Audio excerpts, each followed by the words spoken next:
Hello everyone, welcome to my channel chem master. Students, कैसे हो आप? आई होप सब बहुत अच्छे से हो एंड बहुत अच्छी तरह से अपनी पढ़ाई कर रहे हो। बच्चे, आज हम पढ़ेंगे आई के बारे में। आईज क्या होती हैं सभी को पता है। आईज ना हो तो क्या हो। इस सुंदर सी हमारी जो दुनिया है, इतने कलरफुल चीजें हैं, वो हमें कैसे नजर आएंगी।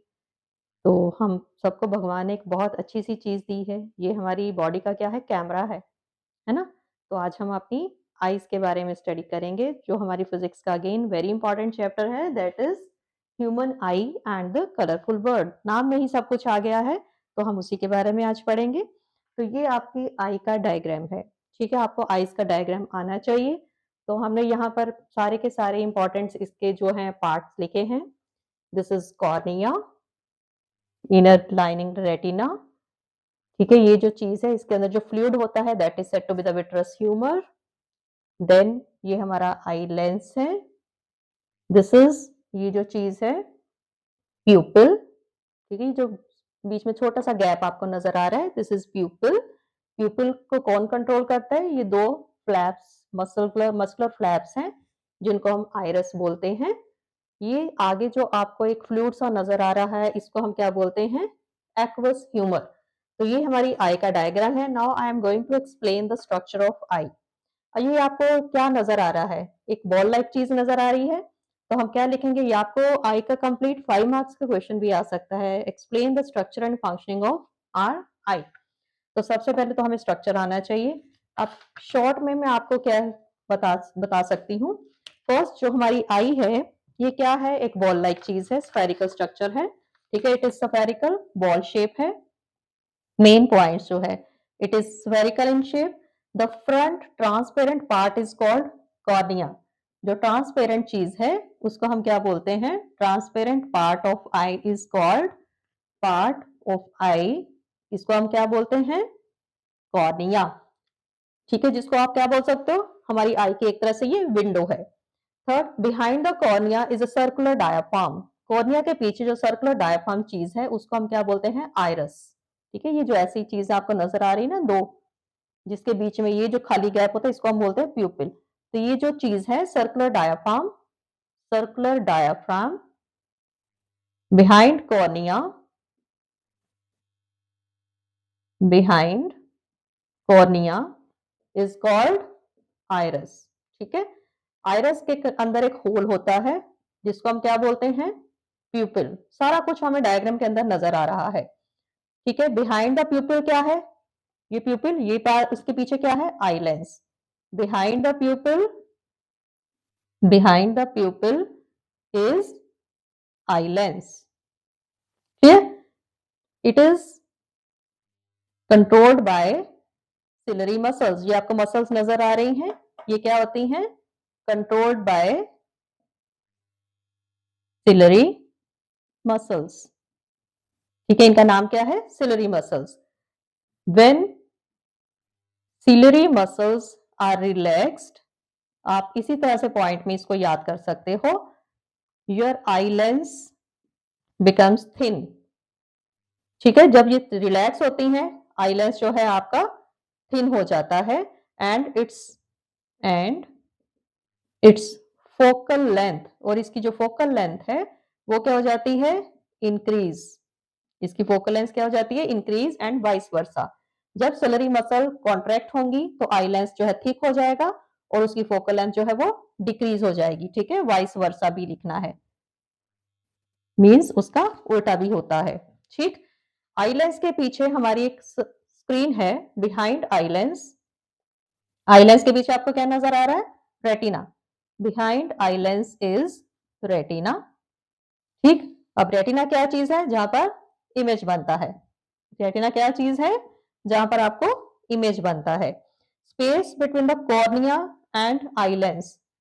ठीक है, कॉर्निया और आई लेंस के बीच में जो फ्लूइड है, उसको आप क्या बोलते हो? Aqueous humour. आई लेंस और रेटिना के बीच में जो फ्लूइड है, उसको आप क्या बोलते हो? Vitreous humour. ठीक, ये हो गया हमारा। अब रेटिना के अंदर सेंसिटिव सेल्स होती हैं। क्या होती हैं? Sensitive sales. इन सेल्स का नाम क्या है? Rod and cone cells. ठीक है, रोड एंड कोन सेल्स। जो रोड सेल्स हैं, they are sensitive to, rod cell किसके सेंसिटिव है? They are sensitive to light. और जो कोन सेल है they are sensitive to colours. ठीक है, ये very important point. Rod cells are sensitive to light, cone cells are sensitive to colour.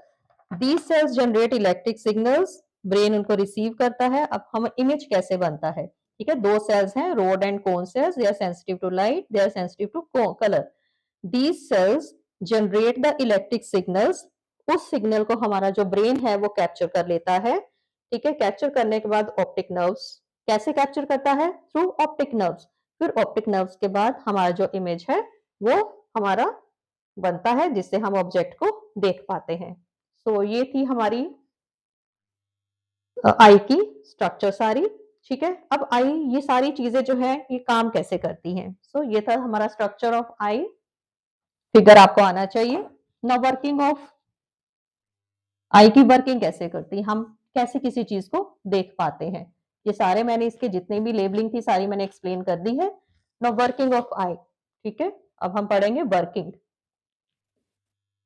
कैसे ये इनेबल करती है हमें किसी ऑब्जेक्ट को देखने के लिए। क्या होगा? लाइट रेज जो है हम देखते कैसे हैं? कोई सोर्स ऑफ लाइट है जहां से लाइट रेज आ रही है। ठीक है, light rays from object enters into the I through cornea. Light rays किसी भी ऑब्जेक्ट जो भी आपका है वहां से आ रही हैं, हमारी आई के अंदर एंटर कैसे करती हैं? Through cornea and falls on the, मैं इसको थोड़ा सा पॉइंट्स में लिख देती हूँ ताकि आपको याद रहे। चार्ट बना देते हैं। लाइट रेज कहां से आई? ऑब्जेक्ट से आई। ठीक है, सोर्स लाइट रेज कहां से आ रही है? किसी ऑब्जेक्ट से। उसके बाद ऑब्जेक्ट से लाइट रेज आई, ये कहां एंटर करनी है? आई के अंदर। कैसे करनी है? Through cornea. ठीक है, समझ में आ गया? Light rays from the object enters into the I through cornea. उसके बाद ये लाइट रेज ने कहा गिरना है? आई लेंस के ऊपर। ये लाइट रेज कहां गिरी? आई लेंस के ऊपर। कहां कैसे गिरी? थ्रू प्यूपिल। ठीक है, होल है ना, प्यूपिल से निकलेंगी वो। उसके बाद जो आई लेंस है ये क्या बनाएगा? इमेज बनाएगा। कैसा इमेज बनाएगा? Real, inverted and small image. कैसा इमेज बनाया? Real, inverted and small image. कहां पर बना? On retina, on retina. ठीक, अब रोड एंड कोन सेल्स ने क्या करा है? Rod and cone sales send signal. मैंने ये बहुत शॉर्ट में आपको कराया है ताकि करने के बाद आपको सारी चीजें टिप्स पर आ जाए। सारी की सारी इंपॉर्टेंट चीजें इसमें मैंने आपको डाल के दी हैं। रोड एंड कोन सेल्स ने क्या करना है? ब्रेन को सिग्नल भेजना है। सिग्नल टू द ब्रेन कैसे भेजना है? Through optic nerve. ठीक है, by optic nerve and we see the object. तो ये बहुत शॉर्ट में आपको स्ट्रक्चर और फंक्शनिंग मैंने आई की बताई है, तो ये आपने इसको बहुत अच्छी तरह से करना है। नेक्स्ट हमारे पास एक टर्म आती है that is persistence of vision. Very important, persistence of vision. आप किसी चीज को देखते हो तो क्या वो चीज आपके क्या प्रिंट हो जाती है, परमानेंट ही रहती है वो आपकी इमेज जो है उसका?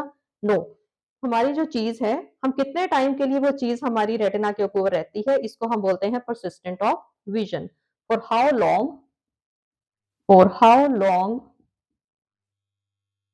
image persist on retina, इसको हम क्या बोलते हैं? persistent of vision। और ये कितना टाइम है? 1/16 सेकेंड। सिर्फ इतने टाइम के लिए कोई भी चीज जो है उसका जो है इमेज हमारे रेटिना के ऊपर रहता है। हमने रोड और कोन सेल्स की बात करी है, तो इससे रिलेटेड आपको क्वेश्चंस आते हैं। डायग्राम आपको बहुत अच्छी तरह से आई का आना चाहिए, बहुत इजी। ठीक है, एक दो बार बनाते हो तो आपको समझ में आ जाता है। अब रोड सेल्स और कोन सेल्स से रिलेटेड काफी सारे क्वेश्चन आते हैं। एक बहुत इंपॉर्टेंट क्वेश्चन जो मैंने काफी बार पढ़ा है, chicken rises up early and sleep up by sunset. सभी ने देखा है, बहुत जल्दी उठ जाते हैं और शाम को वो सो भी जाते हैं। क्या रीजन है? हम दो ही सेल्स है हमारी आई के अंदर, रोड एंड कोन सेल्स, जो कि कंट्रोल करती है एक लाइट को और एक कलर को। तो चिकन के अंदर ऐसी क्या चीज कम है? It is due to the less rod cells. Clear, बस इतना सा आंसर लिखना है, फुल मार्क्स। नेक्स्ट हमारी टर्म हम पढ़ते हैं कलर ब्लाइंडनेस। कलर का मतलब, कलर ब्लाइंडनेस का मतलब नजर ना आना, जब हम कुछ पर्टिकुलर कलर्स के अंदर डिफरेंशिएट ना कर पाए, उसको हम क्या बोलते हैं? Colour blindness. When a person can not distinguish between different colours, ठीक है, when a person can not differentiate between different colours, can not distinguish, आप सिंपल डिस्टिंग्विश वर्ड भी यूज कर सकते हो, distinguish different colours called colour blindness.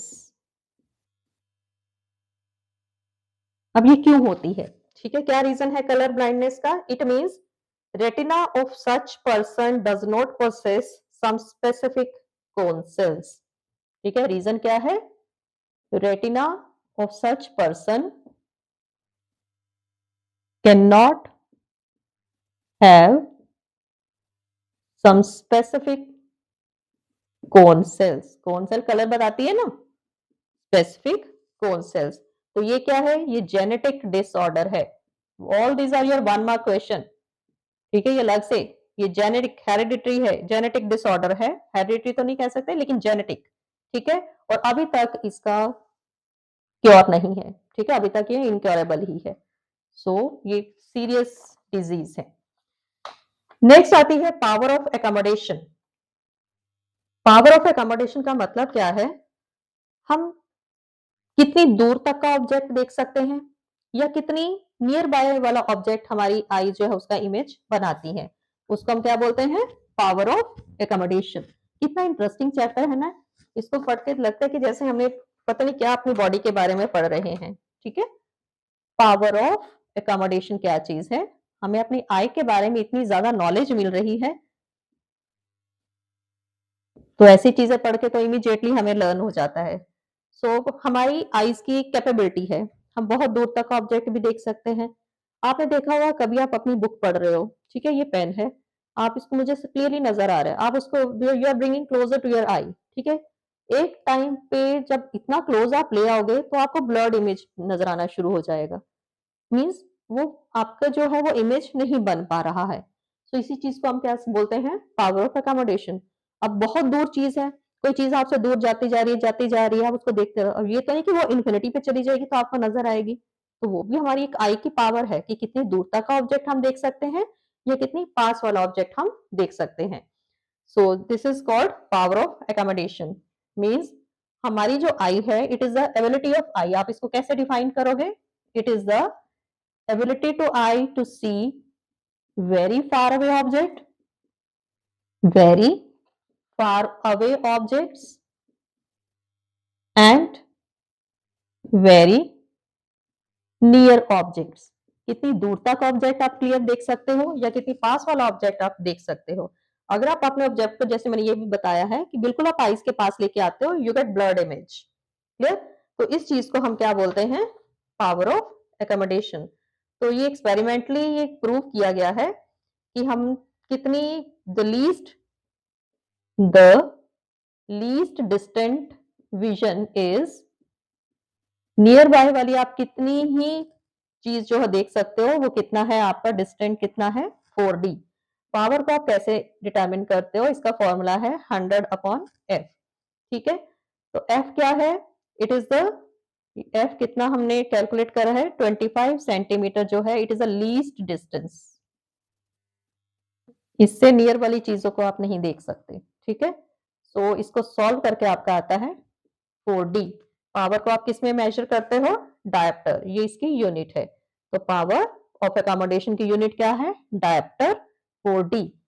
ठीक, so the least distant vision कितना है पावर का? D।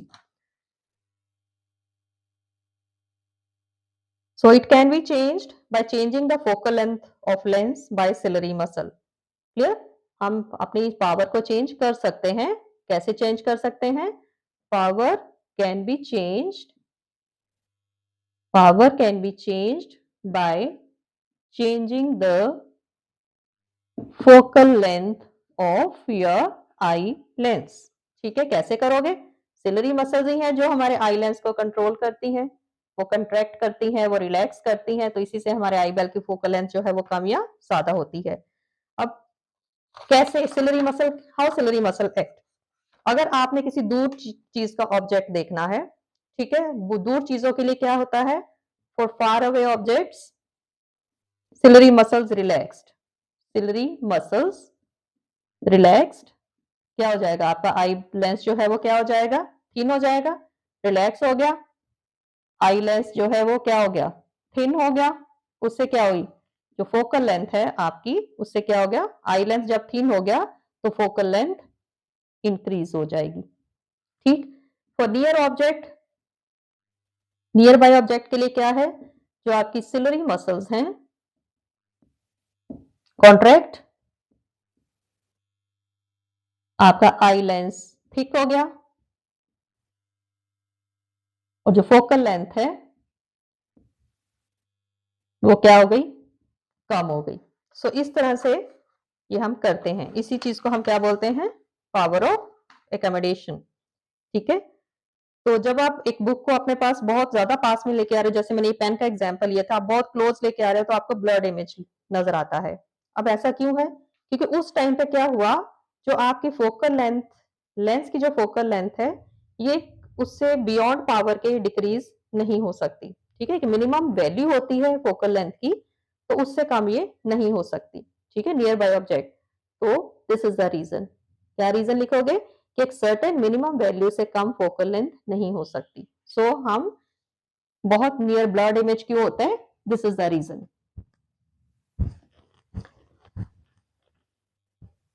कितने सारे डेली लाइफ से रिलेटेड हमारे एग्जांपल्स हैं जो हम करके भी प्रूव कर सकते हैं। ठीक है, चलिए ये तो हमने पढ़ा आई लेंस के बारे में। अब आपने ये भी क्वेश्चंस नोट करे होंगे कि जब आप बहुत सनलाइट में बैठे हो, धूप में बैठे हो, एकदम से अंदर आते हो तो आप बहुत अंधेरा सा आपको फील होता है, तो आप नहीं देख पाते हो। इसका मतलब क्या है? इसका मतलब ये है कि क्योंकि जो आयरस है उसको टाइम लगेगा। ठीक है, it take time to expand the pupil, pupil को थोड़ा सा एक्सपैंड करेगा ताकि ज्यादा लाइट आपकी आई के अंदर एंटर कर सके। ठीक है, तो ये सारे का सारा काम करना किसने है? आयरस और प्यूपिल ने करना है। ठीक है, इसी तरह से जब आप डिम से ब्राइट लाइट की तरफ जाते हो, अगेन आयरस जो है कॉन्ट्रैक्ट करता है ताकि कम लाइट आपकी आंखों में आए, नहीं तो आपकी आंखें खराब हो जाएंगी। सो इतने सारे का सारा कंट्रोल किसका है? आयरस और प्यूपिल का। ठीक। Next very important term, defects. आप देखते हो आजकल तो छोटे छोटे बच्चों को भी स्पेक्स लगी हैं। ठीक है, एक एज के बाद लगना दैट इज नॉर्मल थिंग। ठीक है, बट छोटे छोटे बच्चों को भी लगी हैं। क्यों लगी हैं? हम टीवी बहुत देखते हैं। टीवी तो दूर की बात है, आजकल हम मोबाइल्स बहुत चलाते हैं, सो रेडिएशन का इफेक्ट तो पड़ता है ना। तो अब हम स्टडी करेंगे कि आइज के कौन कौन से डिफेक्ट्स होते हैं। फर्स्ट इज मायोपिया, जिसको हम शॉर्ट साइटेडनेस भी बोलते हैं। शॉर्ट साइटेडनेस का मतलब क्या है? दूर की चीजें क्लियरली नजर ना आना। सेकंड हमारी टर्म है हाइपर मेट्रोपिया, जिसको हम क्या बोलते हैं? Long sightedness. इसका मीनिंग क्या है? नजदीक की चीजें हमें क्लियरली नजर ना आना। प्रेस बायोपिया क्या है? ये ओल्ड एज प्रॉब्लम है। ठीक है, ओल्ड साइट रिलेटेड प्रॉब्लम, जो कि एक एज के बाद सभी को हो ही जाती हैं। So now I am going to discuss, first I will discuss myopia. जिन लोगों को दूर की चीजें नजर क्लियरली नहीं आती हैं। ठीक है, तो इसको शॉर्ट में हम कैसे याद करेंगे? What is myopia? Short, short में कम, लेकिन इसको उल्टा चलिए लॉन्ग। ठीक है, ऐसे आपने लर्न करना है। Person can not see distant object, person can not see, दूर की चीजें उसको नजर नहीं आती हैं। ठीक है, ये तो हो गया इसकी डेफिनेशन। रीजन क्या है? रीजन लिखेगी due to decrease in focal length of eye lens even when focal length जो है बहुत कम हो गई है, जबकि आपकी when eye is fully relaxed, when eye is fully relaxed। अब रीजन क्या है? इट मींस सिलरी मसल जो है टोटली रिलैक्स नहीं हो पाती है। ठीक है, इन दैट इस डिफेक्ट में ये चीज होती है। क्लियर? अब इसको हम करेक्ट कैसे कर सकते हैं? ये तो था डेफिनेशन, ये उसका हो गया रीजन। अब इसको करेक्शन कैसे करते हैं, ठीक है, हाउ इट इज करेक्टेड, कैसे करेक्ट कर सकते हो इसको आप। स्पेक्स बनाते हैं, ठीक है, उस स्पेक्स में क्या होना चाहिए, concave lens. By wearing specs of concave lens of suitable focal length, suitable focal length.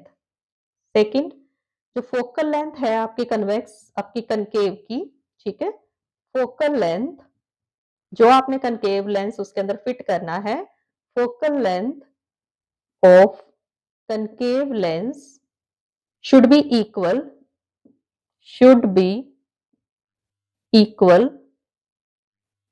to the distance of far point, distance of far point of myopic eye। ये है हमारा कंप्लीट मायोपिया के बारे में। पहले हमने डेफिनेशन दे दी, person दूर का ऑब्जेक्ट नहीं देख सकता है।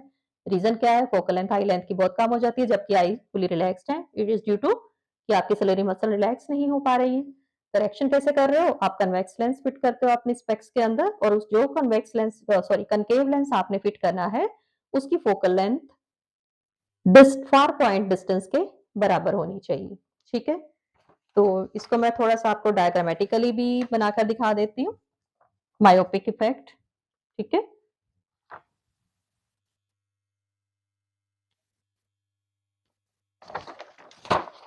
चलिए, ये मैं मायोपिक डिफेक्ट के बारे में आपको डायग्राम बना रही हूँ, मायोपिक डिफेक्ट ऑफ आई, ठीक।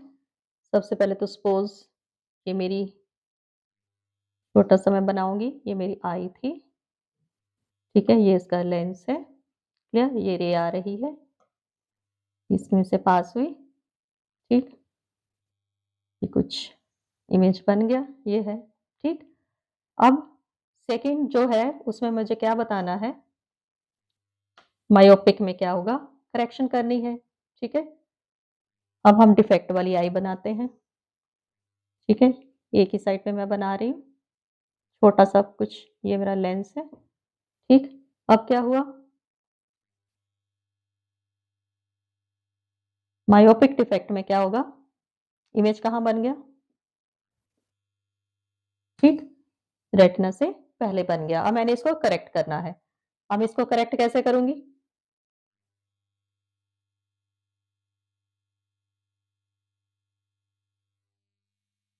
ठीक,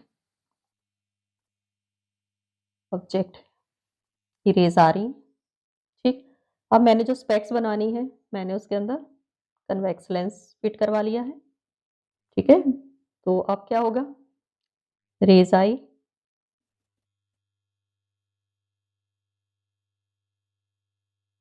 ठीक। सो ये मेरा इमेज का बन गया। सो दिस इज दी, इस तरह से आप मायोपिक डिफेक्ट को करेक्ट कर सकते हो, ठीक है। So next defect, second type of defect is hypermetropia, जिसमें मुझे नजदीक की चीजें नहीं नजर आएंगी, ठीक है, हाइपरमेट्रोपिया, जिसको हम लॉन्ग साइटेडनेस बोलते हैं, long sightedness, person can not see near by object, नजदीक की चीजें नजर नहीं आ रही हैं, ठीक है। ये कैसे करेक्ट करते हो, convex lens of suitable focal length, suitable focal length, ठीक है, इससे आप करेक्ट कर सकते हो। अभी रीजन क्या है, ये डिफरेंट डिफरेंट पॉइंट्स है, डेफिनेशन हो गई, करेक्शन कैसे कर सकते हो, it is due to, reason क्या है, क्यों होता है, due to increased focal length of eye lens, ठीक, ये इसका रीजन। अब हमने इसकी स्पेक्स बनानी है, स्पेक्स के लिए हमें क्या चाहिए, कॉन्वेक्स लेंस चाहिए। जो कन्वेक्स लेंस है उसकी फोकल लेंथ क्या होनी चाहिए, ये इसके लिए फॉर्मूला है, ठीक है। अब ये क्या रिप्रेजेंट कर रही है, एक्स क्या है, that is the distance of near by object, distance of near object, D क्या आपको बता रहा है? Distance of near point of eye, near point of eye. तो इस तरह से इस फोकल लेंथ को अप्लाई करके आप स्पेक्स बना सकते हो। चलिए हम देखते हैं क्या वर्क होता है इस डिफेक्ट के अंदर। पहले तो हम नॉर्मल आई बनाएंगे, ठीक है। ये नॉर्मल आई है हमारी, इसमें हमारा जो इमेज है क्या बनता है, एग्जैक्ट रेटिना के ऊपर बनता है, ठीक है। ये हमारी नॉर्मल आई हुई। अब डिफेक्टिव आई में क्या होगा, ठीक है। इसमें क्या है,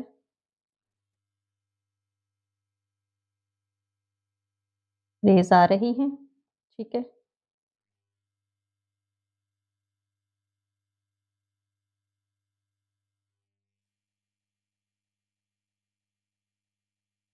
ये मेरा इमेज कहाँ बन गया, बियॉन्ड रेटिना बन गया। तो ये मेरी हो गई डिफेक्टिव आई। अब मैंने करेक्ट करना है। अब मैं करेक्ट कैसे करूंगी, ठीक है। ये डिफेक्टिव आई थी, ठीक है। अब इसको मैं करेक्ट वाली बनाती हूँ।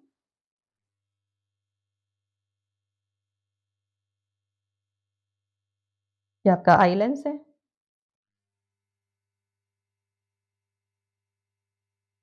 मैंने इसके अंदर कौन सा लेंस फिट करना है अब, कॉन्वेक्स, ठीक है।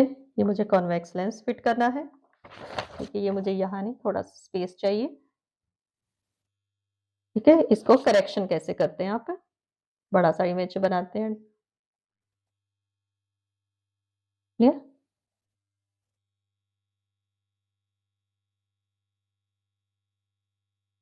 तो मैंने इसके अंदर लेंस फिट कर दिया, कॉन्वेक्स लेंस फिट करा है। अब देखते हैं ये इमेज कैसे बनाएगा, ठीक है।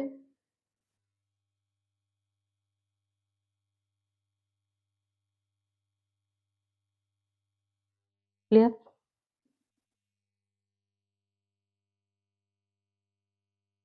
सो sharp image, clear. So this is the corrected hypermetropy eye. Third हमारा जो डिफेक्ट था वो क्या है, हमारा प्रेस बायोपिया। प्रेस बायोपिया क्या है, एक ओल्ड एज प्रॉब्लम है। एक एजिंग जब होती है तो हमारी मसल जो है वो थोड़ी सी वीक हो जाती हैं, ठीक है।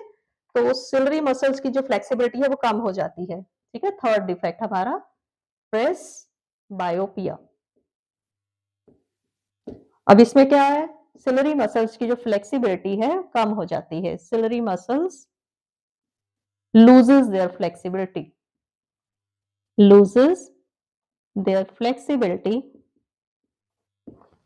in old age। एजिंग होती है तो ऐसा ही होता है ना।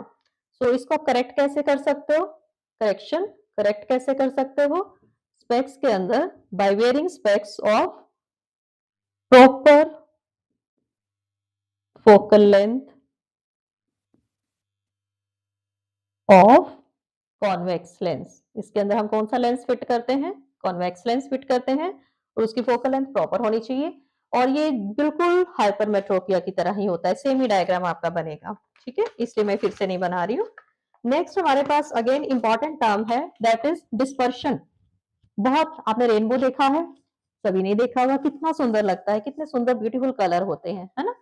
तो डिस्पर्शन क्या है, it is a splitting of white light into 7 colours, ठीक है। व्हाइट लाइट को स्प्लिट कर देना, व्हाइट लाइट की स्प्लिटिंग हो गई है 7 कलर्स के अंदर, विबियोगार जिसको आप बोलते हो। Splitting of white light into 7 colours is called dispersion. और इसका बेस्ट एग्जांपल है हमारा रेनबो। रेनबो कब आता है, जब रेन होकर बारिश होकर हटी है और एकदम से सन भी आ गया है, और अगर आप सन की तरफ बैक करके खड़े हो जाते हो ना तो हमें रेनबो नजर आता है। अब रेनबो नजर क्यों आता है, ठीक है, कैसे ये नजर आता है, इसमें जो छोटी-छोटी ड्रॉप्स होती हैं, रेन हो चुकी है लेकिन हमारे एटमॉस्फेयर में, हवा में छोटी-छोटी सी ड्रॉप्स जो हैं पानी की होती हैं, वो क्या एक्ट करती हैं, एज़ ए प्रिज़्म एक्ट करती हैं, ठीक है?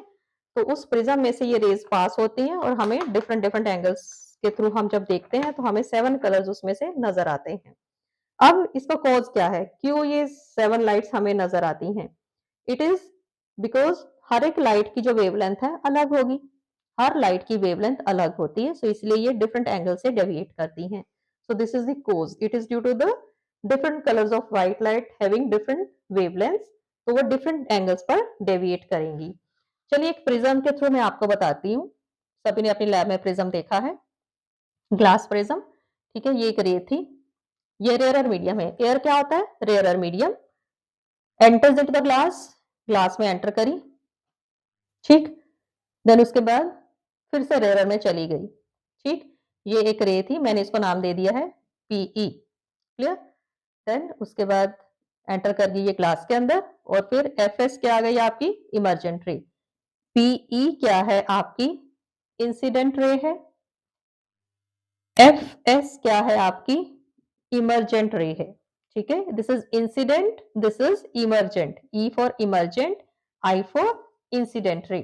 तो आप क्या देख सकते हो, इसमें क्या है? ये प्रिज्म है। तो इस तरह से जब ये रेयरर से डेंसर में जाती है तो क्या हुआ, ये मैंने इसके ऊपर एक नॉर्मल बनाया हुआ है। इट इज, जब ये रेयरर से डेंसर में गई, it is bending towards the normal. फिर अगेन ये मैंने नॉर्मल बनाया है। जब ये रेयरर से डेंसर में गई, it bends away from normal, ठीक है। जब ये रेयरर से डेंसर में जाती है, रेयरर से जब डेंसर में जाएगी, it bends towards normal, towards normal. ये क्या है आपका? नॉर्मल, ठीक। नॉर्मल क्या होता है? Perpendicular, clear. और जब ये डेंसर से रेयरर में जाएगी, it bends away from normal, normal से ये दूर चली जाती है। सो बेस्ट एग्जांपल है हमारा रेनबो, बिल्कुल इस तरह से ही उसमें डिस्पर्शन होती है। अब एटमॉस्फेरिक रिफ्रैक्शन, अब इसको आप रिफ्रैक्शन ही बोलते हो ना। रिफ्रैक्शन में हमने पढ़ा है प्रिज्म में से कैसे हमने बताया है, ग्लास स्लैब में से कैसे हमने रिफ्रैक्शन स्टडी करी है। तो सेम प्रोसेस ही है हमारा रेनबो का, it is due to the refraction process. अब एटमॉस्फेरिक रिफ्रैक्शन क्या होती है, इससे रिलेटेड आपके बहुत सारे क्वेश्चंस हैं, ठीक है। Atmospheric refraction, atmospheric refraction. अब एटमॉस्फेरिक रिफ्रैक्शन क्या होती है? It is the bending of light, that is dispersion, bending of light on passing through the earth atmosphere. Atmospheric refraction क्या है? Bending of light on passing earth atmosphere, earth atmosphere, clear. अब earth atmosphere that is rarer medium. Rare से वो कहां पर जा रही है? रेयर से वो डेंसर में जा रही है। अब अर्थ एटमॉस्फेयर की बहुत सारी लेयर्स हैं, तो हर लेयर पर जाके आप देखो, उसकी हर लेयर पे जाकर बेंडिंग हो जाएगी, rare to denser, then again denser, then again denser, again denser. तो हर स्टेप पर जाके उसकी बेंडिंग होती जा रही है, ठीक है। तो हमारी आई को तो बिल्कुल उस तरह का ही इमेज देखने को मिलेगा ना।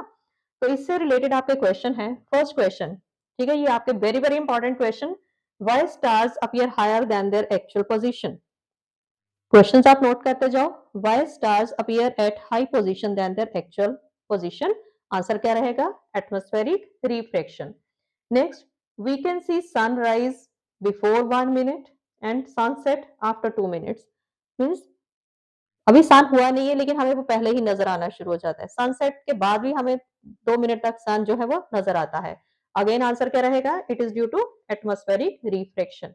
ये आपके 1 मार्क के क्वेश्चन है। सन जो है सनराइज के टाइम पे ओवल होता है, नून में वो सर्कुलर हो जाता है, ऐसा क्यों? Again it is due to multiple refractions. फिर स्टार ट्विंकल करते हैं, प्लैनेट्स जो है वो ट्विंकल नहीं करते हैं। आंसर क्या रहेगा? Due to atmospheric refraction. अब इसमें क्या बताओगे? जो स्टार्स के अंदर लाइट है वो बहुत ज्यादा होती है, तो उसमें एटमॉस्फेरिक रिफ्रैक्शंस भी ज्यादा होती हैं। बट जो प्लैनेट्स हैं उनका साइज जो है वो बहुत लार्ज होता है as compare to the stars, तो ब्राइटनेस उनकी जो है वो कम हो जाती है। इन नटशेल 1 मार्क में आंसर देना है एटमॉस्फेरिक रिफ्रैक्शन, क्लियर। तो बिल्कुल भी घबराने की जरूरत नहीं है, 1 मार्क में इतना सा भी लिखोगे यू विल गेट मार्क्स, ठीक है। एटमॉस्फेरिक रिफ्रैक्शन, एटमॉस्फेरिक रिफ्रैक्शन क्या है? It is a bending of light on passing through the earth atmosphere. हमारा अर्थ का एटमॉस्फेयर बहुत ज्यादा है, पता है मैंने कितनी सारी लेयर्स होती हैं, तो हर लेयर पर जाके उसकी जो बेंडिंग हो जाएगी, सो उसी तरह से हमें आईज में उसका इमेज देखने को मिलेगा। So this is all about our human eye and colourful world. बच्चे ये वीडियो आपके लिए बहुत बहुत इंपॉर्टेंट है। हमने अगर एनसीईआरटी चैप्टर स्टिल हम क्या करते हैं, चैप्टर तो अच्छी तरह से पढ़ते नहीं है, सीधे स्ट्रेट हम एनसीईआरटी क्वेश्चंस पे जाते हैं, बहुत सारी बुक्स ले लेते हैं, फिर हम बोलते हैं अरे हमें ये आंसर नहीं आ रहा, क्योंकि हम क्रैम करना शुरू कर देते हैं ना, हमें बेसिक तो पता नहीं होता। आप इस वीडियो को देखिए, अच्छी तरह से इसको स्टडी करिए, और मुझे ये लगता नहीं है कि इस वीडियो को पढ़ने के बाद आप एनसीईआरटी का कोई क्वेश्चन सॉल्व ना कर पाओ। सो इट्स वेरी ईज़ी, अच्छी तरह से पढ़िए, नोट्स बनाइए, एंड आई विश कि आप बहुत-बहुत अच्छे साइंस में फुल मार्क्स 100 मार्क्स लेकर आप पास हो जाओ। ठीक है? टॉप करो। So watch this video, like it, share it and subscribe it also. Thank you.